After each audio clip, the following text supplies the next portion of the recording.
Hi students, today our concept is creating user defined packages. So creating user define packages అంటే ఏంటి? ఇవి మనం define చేసుకునేటువంటి packages. ఇంతకుముందు మనం 6 ప్యాకేజెస్ చూసాం. Util package, long package, network package, AWT package, applet package, ఇలా 6 packages చూసాం. సో ఇవన్నీ ఏంటి? సిస్టమ్ ప్యాకేజెస్, ముందే డిఫైన్ చేసిన ప్యాకేజెస్. ఇప్పుడు అలాంటి ప్యాకేజెస్ని మనం కూడా ఓన్గా క్రియేట్ చేయొచ్చు అనమాట. వాటినే యూజర్ డిఫైన్ ప్యాకేజెస్ అంటాం. సో ప్యాకేజ్ అనేటప్పటికి అది యూజర్ డిఫైన్ ఇవ్వనివ్వండి, లేదంటే సిస్టమ్ ప్యాకేజెస్ అవనివ్వండి, ఏ ప్యాకేజ్ అయినా సరే package contains pre defined classes, pre defined interfaces and sub packages. So ఇది ప్యాకేజ్ అంటే డెఫినిషన్. సో అది ఏపీఐ ప్యాకేజ్ అవనివ్వండి, యూజర్ డిఫైన్ ప్యాకేజ్ అవనివ్వండి, ఏదైనా సరే ప్యాకేజ్లో ఏముంటాయి? Package contains collection of pre define classes, pre define methods, pre define interfaces and sub packages. ఇది package యొక్క డెఫినేషన్. సో మరి ఇప్పుడు యూజర్ డిఫైన్ ప్యాకేజెస్ని ఎలా క్రియేట్ చేయాలి? Creating user define packages. We must first declare the name of the package using the package keyword followed by the package name. So ప్యాకేజ్ని మనం create చేయాలి అంటే ఎలా క్రియేట్ చేస్తామంటే యూజింగ్ ప్యాకేజ్ కీవర్డ్. ప్యాకేజ్ అనే keyword use చేసి పక్కన space ఇచ్చి ప్యాకేజ్ నేమ్ అనేది మెన్షన్ చేస్తాం. This is the first statement in our program. So నువ్వు ఏదైతే ప్రోగ్రామ్ క్రియేట్ చేస్తున్నావో ప్యాకేజ్కి సంబంధించి ఆ ప్యాకేజ్లో ఫస్ట్ స్టేట్మెంట్ ఏముండాలి అంటే కనుక ప్యాకేజ్ నేమ్. ప్యాకేజ్ అనేది కీవర్డ్, ప్యాకేజ్ నేమ్ అనేది యూజర్ డిఫైన్ నేమ్ ఏదైనా ఇచ్చుకోవచ్చు. So creating our own package involves the following steps. So ఇప్పుడు మీరు ప్యాకేజ్ని క్రియేట్ చేయాలంటే మెయిన్గా తెలుసుకోవాల్సిన స్టెప్స్ ఏంటి? ఫస్ట్ ఏం చేయాలి అంటే కనుక మీ ప్యాకేజ్ని క్రియేట్ చేయడానికి రాసే ప్రోగ్రాంలో ఫస్ట్ స్టేట్మెంట్ ఏముండాలి అంటే కనుక ప్యాకేజ్ని డిక్లేర్ చేసుకోవాలి. సో ఎలా డిక్లేర్ చేస్తాము అంటే ప్యాకేజ్ నేమ్.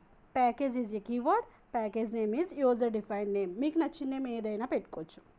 అందులో util long, next IO, applet, AWT అలా పెట్టారు కదా, అలాగే మీరు ప్యాకేజ్ నేమ్ అనేది మీకు నచ్చిన నేమ్ ఏదైనా పెట్టుకోవచ్చు.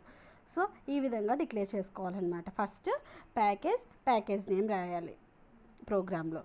నెక్స్ట్ ఏం చేయాలి అంటే కనుక క్లాస్ని డిఫైన్ చేసుకోవాలి. సో ప్యాకేజ్లో ఓన్లీ 1 క్లాస్ అయినా అంటే ఎన్ని క్లాసెస్ అయినా ఉండొచ్చు. We can create any number of classes. ఎన్ని క్లాసెస్ అయినా ఒక ప్యాకేజ్ని డిక్లేర్ చేసాక ఎన్ని క్లాసెస్ అయినా డిక్లేర్ చేసుకోవచ్చు. ఎన్ని క్లాసెస్ డిక్లేర్ చేసుకున్నా we must give public to the one of the class. ఒక క్లాస్కి అందులో ఏం చేయాలి? మస్ట్గా పబ్లిక్ అని ఒక క్లాస్ని డిక్లేర్ చేయాలి. Define the class that is to be put in the package and declare it public. So మీరు ఒక క్లాస్ని డిక్లేర్ చేసినప్పుడు ఆ క్లాస్ని ప్యాకేజ్లో ఏమని ఇవ్వాలి? పబ్లిక్ అని ఇవ్వాలి. పబ్లిక్ అంటే యాక్సెసిబిలిటీ బయట ఇస్తున్నట్టు, అవుట్ సైడ్ ఇవ్వడానికి ఛాన్స్ ఉన్నట్టు. మీరు పబ్లిక్ అని మెన్షన్ చేయకపోతే ప్రైవేట్ అని పెడితే ఆ యాక్సెసింగ్ అనేది పాసిబిలిటీ అవ్వదనమాట. సో అదర్ ప్రోగ్రామ్స్ యూస్ చేసుకోవడానికే కదా ప్యాకేజెస్ అనేవి ఎందుకు క్రియేట్ చేస్తున్నాం? ఒకసారి ప్యాకేజ్ని క్రియేట్ చేసి రన్ చేసి పెట్టేసి దాన్ని ఎన్నిసార్లు అయినా యూజ్ చేసుకోవడానికే కదా, ఏ ప్రోగ్రాంలో అయినా యూజ్ చేసుకోవడానికే కదా మనం చేస్తుంది. సో ఏ ప్రోగ్రాంలో అయినా యాక్సెసిబిలిటీ రావాలి అంటే ఆ క్లాస్కి మనం ఏం చేయాలి? పబ్లిక్ అనే కీవర్డ్ యూజ్ చేయాలి. సో అప్పుడే దాని యాక్సెసిబిలిటీ అనేది పాసిబుల్ అవుతుంది. నెక్స్ట్ సో ఫస్ట్ ప్యాకేజ్ అనేది డిక్లేర్ చేసుకుంటారు. నెక్స్ట్ క్లాస్ని డిక్లేర్ చేసుకుంటారు. క్లాస్ని డిక్లేర్ చేసి క్లాస్ని పబ్లిక్ కింద సెట్ చేస్తారు. నెక్స్ట్ ఏం చేయాలి? ప్రోగ్రామ్ రాయడం కంప్లీట్ అయిపోయింది. ప్రోగ్రామ్ రాసేసాక నెక్స్ట్ ఏం చేయాలి? సేవ్ చేయాలి కదా. సో సేవ్ చేసేటప్పుడు నెక్స్ట్ స్టెప్ ఏంటి అంటే కనుక సేవ్ చేయడం. సేవ్ చేసేటప్పుడు ఏం చేయాలి?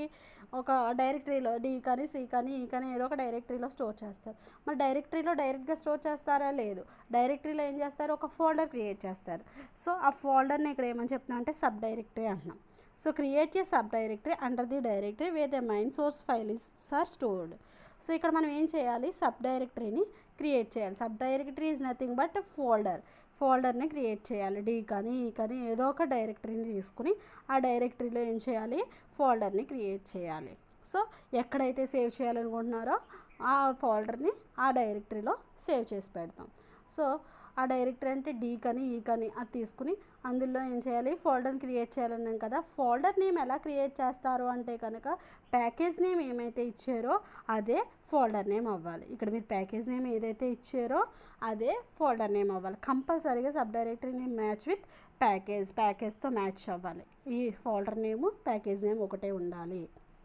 సో ఫోల్డర్ని క్రియేట్ చేశారు. ఫోల్డర్ని క్రియేట్ చేశాక నెక్స్ట్ స్టెప్ ఏంటి, ఆ ఫోల్డర్లో మనం చేసిన సోర్స్ ఫైల్ ఏదైతే ఉందో దాన్ని సేవ్ చేయాలి కదా. సేవ్ చేసినప్పుడు ఏం చేస్తాం, డాట్ జావా అని సేవ్ చేస్తాం.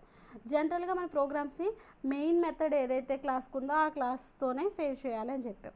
మరి ఇక్కడ ఏ క్లాస్తో సేవ్ చేస్తాము అంటే కనుక store the program as class name dot Java file in the sub directory created. So ఫోల్డర్ని క్రియేట్ చేసాక నెక్స్ట్ మన ఫైల్ని సేవ్ చేస్తాం. సేవ్ చేసేటప్పుడు ఏ ఫైల్తో ఏ నేమ్తో సేవ్ చేయాలి అంటే కనుక మీరు ఏ క్లాస్కి అయితే పబ్లిక్ అని ఇచ్చారో ఆ క్లాస్ నేమ్తో డాట్ జావా అని సేవ్ చేయాలి. నెక్స్ట్ ఏం చేస్తారు, సేవ్ చేయడం కంప్లీట్ అయిపోయింది. నెక్స్ట్ ఏం చేస్తారు, కంపైల్ చేస్తారు. కంపైల్ చేసినప్పుడు అది ఏం చేస్తుంది, డాట్ క్లాస్ ఫైల్ క్రియేట్ చేసి మనం ఎక్కడైతే సేవ్ చేసామో అక్కడే మనకి డాట్ క్లాస్ ఫైల్ కూడా క్రియేట్ అవుతుంది. ఇవి ప్యాకేజ్ని క్రియేట్ చేయడానికి స్టెప్స్. ఏం చేసాం, మొత్తం 5 స్టెప్స్ చేసాం. ఫస్ట్ స్టెప్ ఏంటి, ప్యాకేజ్ని డిక్లేర్ చేసాం. సెకండ్ స్టెప్ ఏంటి, క్లాస్ని డిక్లేర్ చేసుకుని ఒక క్లాస్కి పబ్లిక్ అని సెట్ చేసాం. నెక్స్ట్ ఏం చేసాం, ఫోల్డర్ని క్రియేట్ చేసాం. Folder is nothing but sub directory. ఫోల్డర్ని ఎలా క్రియేట్ చేసాం, ప్యాకేజ్ నేమ్ ఏదైతే ఉందో అదే నేమ్తో ఫోల్డర్ని క్రియేట్ చేసాం. నెక్స్ట్ ఏం చేయాలి, ఫైల్ని సేవ్ చేయాలి. సేవ్ చేసినప్పుడు ఎలా సేవ్ చేస్తున్నాం, డాట్ జావా అని సేవ్ చేస్తున్నాం. మరి ఫైల్ నేమ్ ఏమి ఇస్తున్నాం, ఏ క్లాస్కి అయితే పబ్లిక్ ఉందో ఆ ఫైల్ నేమే క్లాస్ నేమ్ అవుతుంది. సో ఆ ఫైల్ నేము ఏం చేస్తాము, ఏ క్లాస్కి అయితే పబ్లిక్ ఇచ్చామో ఆ నేమ్ని ఫైల్ నేమ్ కింద సేవ్ చేస్తాం అన్నమాట. నెక్స్ట్ సేవ్ చేసాక కంపైల్ చేస్తాం. సో ఇది స్టెప్స్. సో దీన్ని ఇక్కడ ఓవరాల్గా చెప్తున్నాను. ఇప్పుడు చెప్పింది ఏమని చెప్తున్నారంటే కనుక sub directory name must match with package name exactly. Next more than 1 classes కనుక ప్యాకేజ్లో డిఫైన్ చేసినట్లయితే we must declare only one of the class may be declared as public. The class name with .java extension is the source file name. So చెప్పాను కదా ఏమని చెప్తున్నా, more than 1 classes కనుక ప్యాకేజ్లో define చేసినట్లయితే we must declare only one of the class as public కింద declare చేసి ఆ class నేమ్తోనే .java అని స్టోర్ చేయాలి. So Java also support the concept of package hierarchy. Package hierarchy అంటే ఏంటి, పేరెంట్, తర్వాత child, grand parent, child, sub child ఇలా ఉంటాయి కదా. సో అది హైరార్కీ అంట. So this is done by specifying the multiple names in a package statement separated by dots. So ఇక్కడ మనకు ప్యాకేజెస్లో కూడా ఆ హైరార్కీని సపోర్ట్ చేస్తుంది అనమాట. ఎలా అంటే ఫర్ ఎగ్జాంపుల్ ప్యాకేజ్ అని తీసుకున్నాం, ప్యాకేజ్ తర్వాత ఏం చేస్తాం, package, main package, first package, second package, third package. So డాట్స్తో సెపరేట్ చేసుకుంటే ఎన్ని ప్యాకేజెస్ ఉంటే అన్ని ప్యాకేజెస్ని మనం హైరార్కీ వేలో యాక్సెస్ చేసుకోవచ్చు అనమాట. ఒకవేళ సో ఒక ఎగ్జాంపుల్ ప్రోగ్రామ్ చూద్దాం. దీనికి మనం ఒక ఎగ్జాంపుల్ ప్రోగ్రామ్ చూద్దాం. ఏదైతే మనం ముందు అనుకున్నామో 5 స్టెప్స్ క్రియేట్ చేయడానికి ఏ స్టెప్స్ ఫాలో అవ్వాలో ఆ స్టెప్స్ ప్రకారం మనం ముందు ఒక ప్రోగ్రామ్ని ప్యాకేజ్ని క్రియేట్ చేస్తాం. చూడండి. సో ప్యాకేజ్ని క్రియేట్ చేయాలంటే ఫస్ట్ స్టేట్మెంట్ ఏం చెప్పాను, we must declare the package అన్నాం. ప్యాకేజ్ని ఎలా డిక్లేర్ చేస్తాం, ప్యాకేజ్ నేమ్ ఏమని ఇచ్చాను ఇక్కడ నేను pack1 అని చెప్పి నేమ్ ఇచ్చాను. ఓకేనా, ఫస్ట్ స్టేట్మెంట్ అది ఉండాలని ఉన్నది. నెక్స్ట్ ఏం చేయమన్నాం, డిక్లేర్ ది క్లాస్. ఎన్ని క్లాసెస్ అన్నా డిక్లేర్ చేయొచ్చు అన్నా, నేను ఇక్కడ ఒక క్లాస్ మాత్రమే డిక్లేర్ చేశాను, అదేంటి క్లాస్ ఏ. క్లాస్ ఏలో ఏం చేశాను, ఏ అనే ఒక మెథడ్ తీసుకున్నాను. సో ఏ అనే మెథడ్ ఏం వర్కౌట్ అవుతుంది, ఏమని రాసాను దీనికి కోడు, ఒక ప్రింట్ స్టేట్మెంట్ పెట్టుకున్నాను. ఏమని ప్రింట్ పెట్టుకున్నాను, కన్స్ట్రక్టర్ pack1 అని పెట్టుకున్నాను. సో ఇది మెథడ్, దీంట్లో ఉన్న మెథడ్, ఇది క్లాస్. సో నేను ఒక క్లాసే డిక్లేర్ చేశాను. ఫస్ట్ ప్యాకేజ్ని డిక్లేర్ చేసుకోవాలి, తర్వాత క్లాస్ని డిక్లేర్ చేసుకోవాలి. సో ఇక్కడ నేను ఒక క్లాస్ని డిక్లేర్ చేశాను, ఆ క్లాస్ని ఏమని అసైన్ చేశాను, పబ్లిక్ అని అసైన్ చేశాను. సో ప్యాకేజ్ని డిక్లేర్ చేసుకున్నాను, నెక్స్ట్ క్లాస్ని డిక్లేర్ చేశాను, ఆ క్లాస్ని పబ్లిక్ అని అసైన్ చేశాను. సో సెకండ్ స్టెప్ కంప్లీట్ అయ్యాక నెక్స్ట్ ఏంటి, ఫోల్డర్ని క్రియేట్ చేయాలి. ఫర్ ఎగ్జాంపుల్ నేను D డ్రైవ్లో సేవ్ చేయాలనుకుంటున్నాను ఈ ప్రోగ్రామ్. సో D డ్రైవ్లో ఏం చేయాలి, ఒక ఫోల్డర్ని క్రియేట్ చేయాలి. ఫోల్డర్ని ఏమని క్రియేట్ చేయాలి, ఇక్కడ ప్యాకేజ్ నేమ్ ఏముందో అదే ఫోల్డర్ నేమ్తో క్రియేట్ చేయాలి. సో ఫోల్డర్ నేమ్ ఏమని పెట్టుకుంటాను, pack1, ఎందుకంటే నా ప్యాకేజ్ నేమ్ pack1 కాబట్టి pack1 అని చెప్పి ఫోల్డర్ నేమ్ క్రియేట్ చేసుకుంటాను D డ్రైవ్లో. ఓకేనా. సో క్రియేట్ చేసుకున్నాక నెక్స్ట్ ఏం చేయాలి, ఫైల్ని సేవ్ చేయాలి. సేవ్ చేయాలంటే ఏ క్లాస్ నేమ్తో సేవ్ చేస్తామన్నా, ఏ క్లాస్కి అయితే పబ్లిక్ అని ఉంటుందో ఆ క్లాస్ నేమ్తో సేవ్ చేయాలి. పబ్లిక్ అని ఏ క్లాస్కి ఉంది, క్లాస్ ఏకి ఉంది, ఇక్కడ ఉన్నదే ఒక క్లాస్లే, సరేనా. సో ఆ క్లాస్ నేమ్తో సేవ్ చేయాలి, క్లాస్ ఏ. సో ఇప్పుడు ఇక్కడ దీన్ని ఫైల్ని ఏమని సేవ్ చేస్తాము అంటే కనుక class A dot Java class A dot Java అని సేవ్ చేస్తాను. సో ఇలా సేవ్ చేసాక నెక్స్ట్ ఏం చేస్తానంటే ఈ ప్రోగ్రామ్ని కంపైల్ చేస్తాను. Java C space class A dot Java అని కానీ కంపైల్ అయిపోతుంది. కంపైల్ అయిన ఫైల్ ఏం జరుగుతుంది, కంపైల్ అవగానే సక్సెస్ఫుల్గా కంపైల్ అవగానే మనకు ఒక డాట్ క్లాస్ ఫైల్ క్రియేట్ అవుతుంది. ఆ ఫైల్ అనేది ఎక్కడ స్టోర్ అవుతుంది, ఈ ప్యాక్ 1లో స్టోర్ అవుతుంది. ఓకేనా. సో ఇది ఇప్పుడు నేను ఈ ప్యాక్ 1ని డిక్లేర్ చేశాను. మరి ఇప్పుడు వన్స్ మనం ప్యాకేజ్ని డిక్లేర్ చేసి స్టోర్ చేసి పెట్టుకున్నాకనే మనం ఏం చేయొచ్చు, త్రూ ఇంపోర్ట్ అనే కీవర్డ్ ద్వారా మనం ఏం చేయొచ్చు, ఏ ప్రోగ్రాంలో అయినా యాక్సెస్ చేసుకోవచ్చు. అక్కడ ఎలా అయితే import Java dot IO dot star అని చెప్పి అక్కడ ఉన్న క్లాసెస్ని యాక్సెస్ చేసుకుంటున్నామో, ఇప్పుడు import Java dot pack 1 dot star అని చెప్పి నేను క్లాస్ ఏని యాక్సెస్ చేసుకోవచ్చు. లేదంటే import Java dot class A import Java dot మన ప్యాకేజ్ నేమ్ ప్యాక్ 1 కాబట్టి import Java dot pack 1 dot class A అని చెప్పి యాక్సెస్ చేసుకోవచ్చు. జనరల్గా ఇంపోర్ట్ అనేది ఏంటి, కీవర్డ్. ఇక్కడున్న ప్యాకేజ్ని యాక్సెస్ చేసుకోవాలంటే ఇంపోర్ట్ అనే కీవర్డ్ ద్వారా యాక్సెస్ చేసుకుంటాం. నెక్స్ట్ మెయిన్ ప్యాకేజ్ ఏంటి, దేనికైనా సరే జావా. నెక్స్ట్ దీంట్లో సబ్ ప్యాకేజ్ అంటే మన ప్యాకేజ్ నేమ్, మీరు ఏ ప్యాకేజ్ని అయితే యూజ్ చేయాలనుకుంటున్నారో ఆ ప్యాకేజ్ నేమ్ ఏంటి, ప్యాక్ 1. సో ఈ ప్యాక్ 1లోనే ఏ క్లాస్ని యాక్సెస్ చేసుకోవాలనుకుంటున్నారు, స్టార్ అని పెట్టేస్తే అన్ని క్లాసెస్ యాక్సెసిబిలిటీ ఉంటుంది. లేదంటే పర్టికులర్గా క్లాస్ని మెన్షన్ చేసుకోవచ్చు. ఇక్కడ ఉన్నది ఒకటే క్లాస్ కాబట్టి డైరెక్ట్గా ఇక్కడ స్టార్ అని పెట్టుకున్నా పర్వాలేదు, లేదంటే క్లాస్ ఏ అని పెట్టుకున్నా పర్వాలేదు. ఇక్కడ క్లాస్ ఏ అనేది సి క్యాపిటల్ పెట్టుకోండి. ఓకేనా. మీరు ప్రోగ్రాంలో రాసినప్పుడు ఇక్కడ కూడా క్యాపిటలే పెట్టుకోండి. నెక్స్ట్ సో ఇప్పుడు మీరు ప్యాకేజ్ని క్రియేట్ చేశారు, దాన్ని ఎలా యాక్సెస్ చేసుకుంటారు అనేది చెప్పాను కదా. సో దాన్ని థియరిటికల్గా చెప్తున్నాం. Package can be access using import statement ద్వారా యాక్సెస్ చేసుకుంటాం. సో ఇంపోర్ట్ ఎలా చేస్తాం, syntax import package 1 dot package 2 dot package 3 dot class name, లేదంటే స్టార్ అని కూడా యూజ్ చేయొచ్చు. సో స్టార్ అని యూజ్ చేస్తే మెనీ క్లాసెస్ అక్కడ ఉన్న ప్యాకేజ్లో ఉన్న ఏ క్లాస్నైనా పాసిబిలిటీ అవుతుంది అనమాట. సో ఇక్కడ ప్యాకేజ్ 1, ప్యాకేజ్ 2, ప్యాకేజ్ 3 ఇవన్నీ ఏంటి, ప్యాకేజ్ 1 అనేది మెయిన్ ప్యాకేజ్, ఇది సబ్ ప్యాకేజ్, అందులో ఉన్న సబ్ ప్యాకేజ్ ఇది సబ్ ప్యాకేజ్ అనమాట. సో ఇది ఇలా మీరు ఎలా ఎన్ని ప్యాకేజెస్లో ఉన్న క్లాస్నైనా కూడా యాక్సెస్ చేసుకోవచ్చు. Multiple import statements are allowed. ఎన్ని ఇంపోర్ట్ స్టేట్మెంట్స్ అయినా ఒక ప్రోగ్రాంలో ఎన్ని ప్యాకేజెస్నైనా ఇంపోర్ట్ చేసుకోవచ్చు. ఓకేనా. Next using package. మరి ఆ ప్యాకేజ్ని ఎలా యూజ్ చేసుకుంటాం, ప్యాకేజ్ 1 అనేది ఫస్ట్ ఒక ప్యాకేజ్ని ఇందాక క్రియేట్ చేసిన అది వదిలేయండి, మళ్ళీ ఇంకొక ప్యాకేజ్ని క్రియేట్ చేస్తున్నాను చూడండి.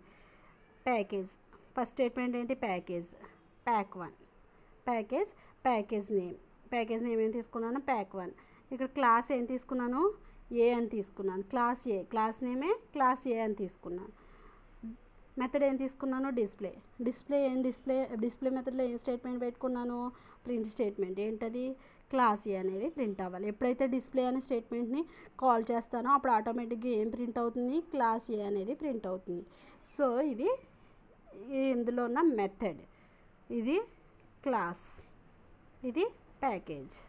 సో మనం చెప్పిన 5 స్టెప్స్ ప్రకారం ఫస్ట్ ప్యాకేజ్ని డిక్లేర్ చేసుకున్నాం, నెక్స్ట్ క్లాస్ని డిక్లేర్ చేసుకున్నాం. ఇక్కడ ఓన్లీ 1 క్లాస్ని డిక్లేర్ చేశాను. సో క్లాస్ని డిక్లేర్ చేసాక ఆ క్లాస్ని ఎలా సెట్ చేయాలి, పబ్లిక్గా సెట్ చేయాలి. సో ఇంకోటి పబ్లిక్ అని కీవర్డ్ యూజ్ చేశాను.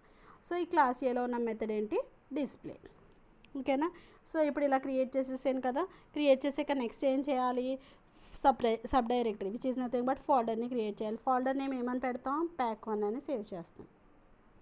So for example D drive తీసుకున్నాం కదా, డి డ్రైవ్లో ఏం చేసాం, ప్యాక్ 1 అనే ఫోల్డర్ క్రియేట్ చేశాను. క్రియేట్ చేసాక సేవ్ చేయాలి. ఏమని సేవ్ చేస్తాం, ఇక్కడ క్లాస్ నేమ్ ఏంటి, క్లాస్ ఏ డాట్ జావా అని సేవ్ చేస్తాం. సేవ్ చేయగానే అక్కడ ఫైల్ క్రియేట్ అవుతుంది. క్రియేట్ అయ్యాక నెక్స్ట్ కంపైల్ చేస్తారు. కంపైల్ చేసాక డాట్ క్లాస్ ఫైల్ అనేది ఎక్కడ సేవ్ అవుతుంది, ఈ ప్యాక్ 1లో సేవ్ అవుతుంది. ఓకేనా. సో ఈ ప్యాక్ 1లో బోత్ సోర్స్ ఫైల్ ఉంటుంది, క్లాస్ ఫైల్ రెండు స్టోర్ అవుతాయి. సో ఇదే విధంగా చేశాక నెక్స్ట్ ఏం చేస్తాం, దీన్ని ఎలా యాక్సెస్ చేసుకుంటాం. వన్స్ ప్యాకేజ్ క్రియేట్ చేశాక ఏం చేయొచ్చు, we can use that package in any number of packages, any number of classes కదా, ఎనీ నెంబర్ ఆఫ్ ప్రోగ్రామ్స్. ఏ ప్రోగ్రాంలో అయినా ప్యాకేజ్ని యాక్సెస్ చేసుకోవచ్చు. ఎలా యాక్సెస్ చేసుకుంటాం అనేది ఒక ప్రోగ్రామ్ రాసాను చూడండి. ఇంపోర్ట్ ప్యాక్ 1 డాట్ క్లాస్ ఏ.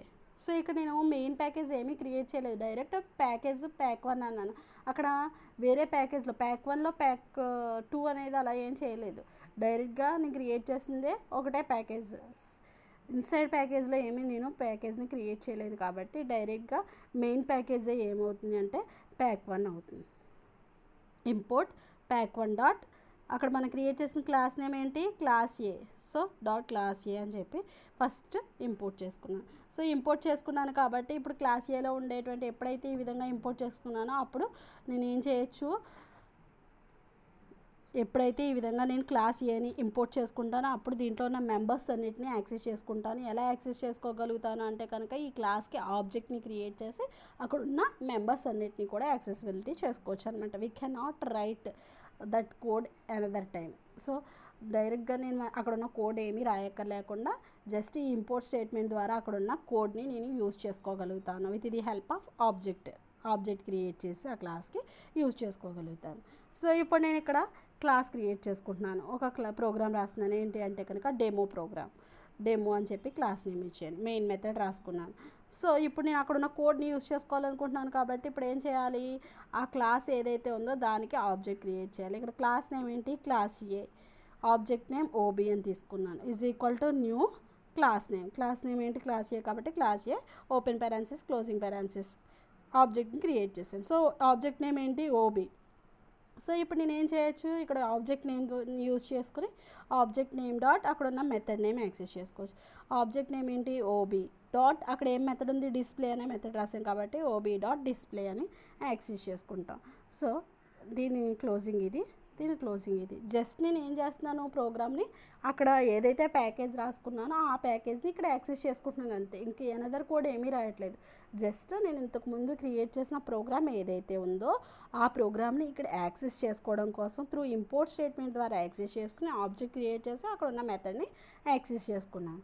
సో యాక్సెస్ చేసుకున్నప్పుడు ఇక్కడ ఏంటి డైరెక్ట్ మనకున్న స్టేట్మెంట్ మెయిన్ మెథడ్ నుంచి ఎగ్జిక్యూషన్ స్టార్ట్ అవుతుంది కాబట్టి ఆబ్జెక్ట్ని క్రియేట్ చేసాక కాల్ చేస్తుంది OB dot display. So OB dot display అనగానే ఎక్కడికి వెళ్తుంది, ఈ క్లాస్ ఏ దగ్గర ఈ pack1లో ఉన్న క్లాస్ ఏ దగ్గర ఏ కోడ్ ఉందో ఆ కోడ్లో ఉన్నటువంటి డిస్ప్లే స్టేట్మెంట్ దగ్గరికి వెళ్తుంది.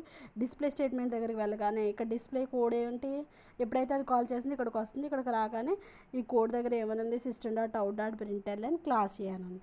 సో ఇది ఏం చేస్తుంది, ఓబీ డాట్ డిస్ప్లే అనగానే అక్కడికి వెళ్ళి ఆ కోడ్ని ప్రింట్ చేస్తుంది. ఆ కోడ్ ఏంటి క్లాస్ ఏ అని చెప్పి ప్రింటింగ్ కదా. సో అవుట్పుట్ ఏమొస్తుందంటే క్లాస్ ఏ అని వస్తుంది. సో ఈ విధంగా ప్యాకేజ్ని క్రియేట్ చేసుకోవచ్చు అనమాట. ఓకేనా. సిమిలర్గా ఇంకొక ప్యాకేజ్ని క్రియేట్ చేస్తున్నాను చూడండి. ఇప్పుడు ఏంటి ప్యాకేజ్ని pack2 అనే ప్యాకేజ్ని క్రియేట్ చేస్తున్నాను. ఇప్పుడు pack2 అనే ప్యాకేజ్ని క్రియేట్ చేస్తున్నాను. ఇందులో క్లాస్ నేమ్ ఏం తీసుకుంటున్నాను అంటే క్లాస్ బీని డిక్లేర్ చేశాను. ఫస్ట్ ప్యాకేజ్ని డిక్లేర్ చేసుకోవాలి, నెక్స్ట్ క్లాస్ని డిక్లేర్ చేసుకోవాలి. క్లాస్ని డిక్లేర్ చేశాను, ఇది క్లాస్. సో ఈ క్లాస్ని ఏం చేస్తున్నాను పబ్లిక్ అని సెట్ చేసుకున్నాను. So first declare the package, second declare the class and as public. So public కింద సెట్ చేశాను. ఈ క్లాస్ బికి కోడ్ ఏం రాశాను అంటే ఇదిగోండి ఇది రాశాను కోడ్. సో ఈ కోడ్ ఏంటి ఎమ్ అనే ఒక ఇంటీజర్ వేరియబుల్ తీసుకున్నాను, దాని వాల్యూ 10 కింద సెట్ చేశాను. అదేవిధంగా షో అనే ఒక మెథడ్ తీసుకున్నాను. ఈ మెథడ్లో కోడ్ ఏం రాశాను అంటే కనుక క్లాస్ బి అనే ఒక మెసేజ్ ప్రింట్ అయ్యే విధంగా, అదేవిధంగా M is equal to M value print అయ్యే విధంగా కోడ్ రాశాను.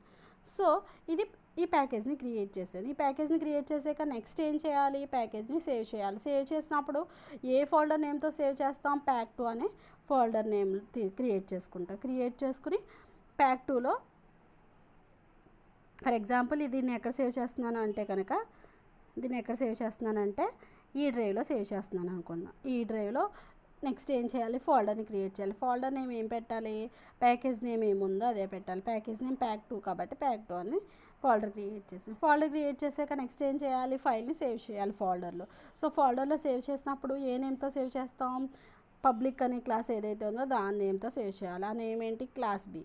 సో సేవ్ చేసినప్పుడు pack2లో ఏమని సేవ్ చేస్తామంటే క్లాస్ బి డాట్ జావా అని సేవ్ చేస్తాం. సేవ్ చేసాక కంపైల్ చేసాక .class ఫైల్ అనేది pack2లో సేవ్ అవుతుంది. సో సేవ్ అయ్యాక ఇప్పుడు యాక్సెసింగ్ చేసుకోవాలంటే ఎలా యాక్సెసింగ్ చేసుకుంటాం, ఇంపోర్ట్ ఈ pack2ని యాక్సెస్ చేసుకోవాలి కాబట్టి import pack2 dot class B అని యాక్సెస్ చేసుకుంటాం. దాన్నే రాస్తాను చూడండి. సో ఇక్కడ నేను ఇంపోర్ట్ pack2 డాట్ స్టార్ అని యాక్సెస్ చేసుకున్నాను. Star is nothing but class B. ఓకేనా, స్టార్ అని యూజ్ చేశాను. అదేవిధంగా ముందు మనం క్రియేట్ చేసిన ప్యాక్ 1 కూడా నేను ఇక్కడ ఇంపోర్ట్ చేసుకుంటున్నాను. ఇంపోర్ట్ అంటే ఎందుకంటే మనం ఒక ప్రోగ్రామ్లో we can access multiple import statements, we can use multiple import statements in our program అన్నాం. మల్టిపుల్ అన్నాం కాబట్టి నేను ఇక్కడ ప్యాక్ 1 క్రియేట్ చేసుకున్నాను, ప్యాక్ 2 క్రియేట్ చేశాను. 2 ప్యాకేజెస్ని క్రియేట్ చేశాను కదా. ఈసారి నేను ఈ ప్రోగ్రామ్లో ఏం యాక్సెస్ చేసుకుంటున్నానంటే 2 ప్యాకేజెస్ని యాక్సెస్ చేసుకునే విధంగా ప్రోగ్రామ్ రాస్తున్నాను. సో ఫస్ట్ ప్యాకేజ్ ఏంటి, ప్యాక్ 1 కదా, import pack 1 dot class A. Second ఏంటి, pack 2, import pack 2 dot class B అని అనొచ్చు, లేదంటే స్టార్ అని యూజ్ చేయొచ్చు. సో 2 ప్యాకేజెస్ని యాక్సెస్ చేసుకున్నాను.